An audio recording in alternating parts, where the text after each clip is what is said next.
Hey there, I'm Wes from FHS Tackle. You guys don't usually see me on this side of the camera, but occasionally I show my face. So I wanted to talk to you real quick because yesterday I had an opportunity to take the boat up to Ice House, totally a scouting mission. This lake was literally frozen, 4 weeks ago. Piles and piles of snow around it 2 weeks ago, and the National Forest Service on their website still shows the lake is closed, but I had a little intel that maybe it was fishable. So on a whim, hooked up the boat and headed up there, and this happened. Check this out. Whoa, look at that thing. Oh man. Keep reeling nice and easy. Don't lift, don't do anything crazy. Just keep your rod bent just like that. Oh, beautiful fish, dude. Was that your biggest? Yeah, that's Nah, no way, man. Come on, keep reeling, keep reeling, keep reeling. That's a brown. That's a brown. Oh, fuck yeah, buddy. Oh my God. Woo! All right, so we were blessed with a beautiful brown trout this week. Look at that. That's a Trout Trix worm, baby. So that was pretty awesome.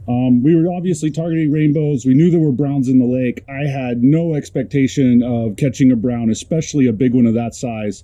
That was super cool, and I was glad that Matt was there to reel that fish in. That was a big brown in his book too, a big notch in his belt. So that was awesome.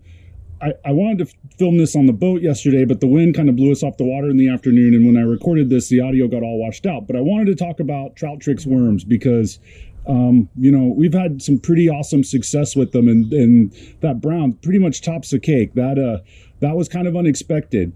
Trolling 5 feet deep, 2.2 miles an hour on a Trout Trix worm, obviously targeting rainbows. I wasn't really targeting browns, and that guy just kind of came out of nowhere, bonus fish. But we've talked a lot about these. You've seen a lot of video about them. And as we've been fishing them over the last couple of months, the rigging has definitely changed. So I wanted to show you how I had it rigged yesterday because it's a little bit different than what we've shown in previous videos. So pretty standard setup. Tied the hook on, 2 bobber stops in front of it. I don't know if you can see that very well, but there's 2 bobber stops there in front of it. This is one of the hooks that comes in the kit when you order it, and then you just slide your action disc down from the other end, and so that's pretty much the standard rig. Oops. Action disc, 2 bobber stops, about an inch, inch and a half of space, and then your hook. All right. Now, traditionally, we were rigging these where you had to thread the worm down the hook, and it comes out about halfway down the hook, and it's like trying to thread a piece of spaghetti. So I've changed that a little bit because I had a bunch of short strikes on this setup at Collins running a guide boat. And so here's what I did. I get it to where the worm is threaded just over the bend of the hook, just like that. And then go ahead and pop the hook out the side. So essentially you have the worm barely rigged on the hook like that. You see that? It's kind of there. Then I pull it all the way out so that the hook just comes all the way out and the worm actually slides all the way up the hook. So now the hooks and the line are just dangling next to the worm. They're not, it goes through the head of the worm, but it's not pinned into the worm. Set your bobber stop about 2 inches ahead, drop the wiggle disc down on, and I messed it up.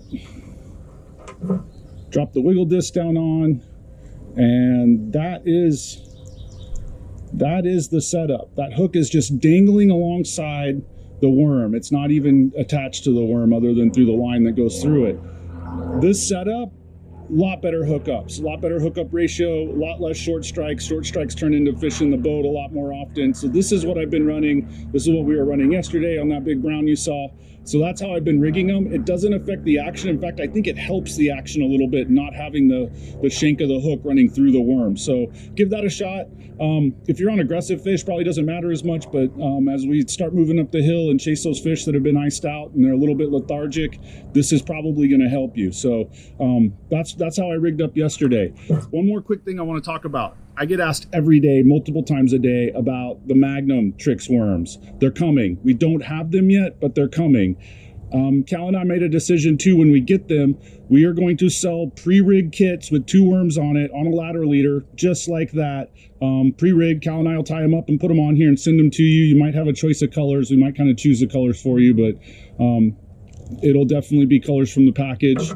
Simply unwind it from the leader ladder, and it's already pre-rigged, ready to go. Hook's tied on. The action disc is there. On the other end, you've got a loop. You just simply hook that onto your swivel on your line, and you're ready to go. And so those are coming. Stay tuned. I don't have them yet. You can ask me. I'm happy to answer questions about it. I get asked all the time, like I said, but they're coming. So look out for those very, very soon. All right, that's all I got for today, guys. Thank you, and thanks for supporting us, man. And if you haven't hit that subscribe button down there, it would be greatly appreciated. We're constantly putting out content. Now that we're off Collins, you're going to see a lot more content flowing, like that big brown we caught yesterday, and more of that to come. All right.